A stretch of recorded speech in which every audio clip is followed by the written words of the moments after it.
বের হয়ে পড়েছি। আজকে আমরা রওনা হলাম চিটাগংয়ের উদ্দেশ্যে।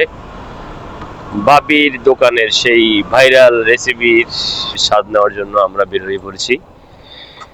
ঘড়ির কাঁটায় এখন ঠিক 9টা 20। আমরা চট্টগ্রাম থেকে, শহর অঞ্চল থেকে বের হয়ে পড়েছি। এখন আমরা রওনা হয়ে যাচ্ছি চিটাগংয়ের উদ্দেশ্যে। আজকে আপনাদেরকে বাবির দোকানের রান্না শেয়ার করার জন্য চেষ্টা করব। এই সেই বাবির দোকান। জানি না বাবির দেখা আজকে আমরা পাচ্ছি কিনা।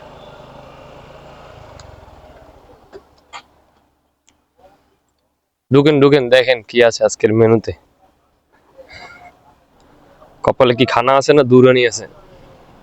আসলে আমরা বাবির দোকান বলে থাকি, এটা মূলত হচ্ছে বাবির হোটেল। আমরা চলে আসছি ভিতরে, মোটামুটি ভিড় রয়েছে। আর আমরা এখানে দুপুরের লাঞ্চ সেরে নিব, তারপরে আমরা এখানে আশেপাশে একটু ঘুরবো।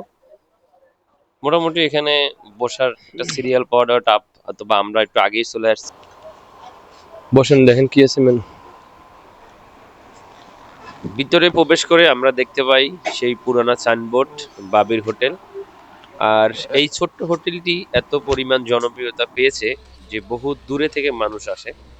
আমাদের খাবার চলে আসছে, আমরা খাবার অর্ডার করেছি, ঢুকে মাত্রই খাবার অর্ডার করেছি। আমরা নিয়েছি একটি গরুর গোস্ত চুইঝাল এবং একটি খাসির গোস্ত চুইঝাল। আর আলাদা করে তাদের সালাদ, ডাল এগুলো তো আছে, কিন্তু এদের প্রাইস একদম রিজনেবল এবং এরা অনেক কম প্রাইসে দিয়ে থাকেন। সেজন্যই হয়তোবা তারা মানে এত বেশি জনপ্রিয়তা লাভ করছে, বা এত বেশি মানুষ তাদেরকে চিনে, বা এত দূর দূর থেকে মানুষ তাদের দোকানে আসে। তো আমাদের খানা পর্ব শেষ, আমরা বাইরে ওয়েটিং করতেছি। কি পান কি বাবির হাতে আনছেন? পান কি বাবির হাতে বানাই দিছে? আমার থেকে মনে হলো এখানে যে মানুষগুলো আসে অনেক দূর দূরান্ত থেকে আসে। ম্যাক্সিমাম মানুষ কার এবং হাইস বা বাইক এগুলো নিয়ে আসে। আমার মনে হয় না এখানে লোকাল আশপাশের মানুষগুলো এত বেশি আসে, বেশিরভাগ দূর থেকে মানুষই আসে, কারণ এই রেস্টুরেন্টটা এত বেশি মানুষ চিনে, এত বেশি পরিচিত। মানে লাইফে একবার হলো এখানে খাবার চেষ্টা করে, বা লাইফে একবার হলো এখানে আসার চেষ্টা করে, এরকমটাই মনে হচ্ছে আমার।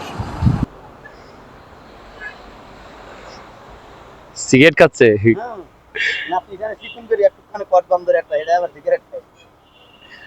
সিগারেট সিগারেট এখন ছেলেদের ভিতরে সীমাবদ্ধ না, সিগারেট এখন মেয়েদের জন্য একটা অপশন বলে কথা। কিন্তু দিনের বেলা এভাবে সিগারেট খাবে একটা মেয়ে মানুষ, এটা দেখে আমরা পুরোই অবাক হলাম।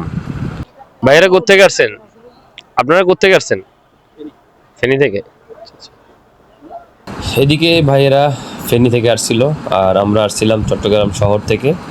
আমাদের চট্টগ্রাম শহর থেকে এখানে আসতে আধা ঘন্টা বা 20 মিনিট সময় লাগছিল।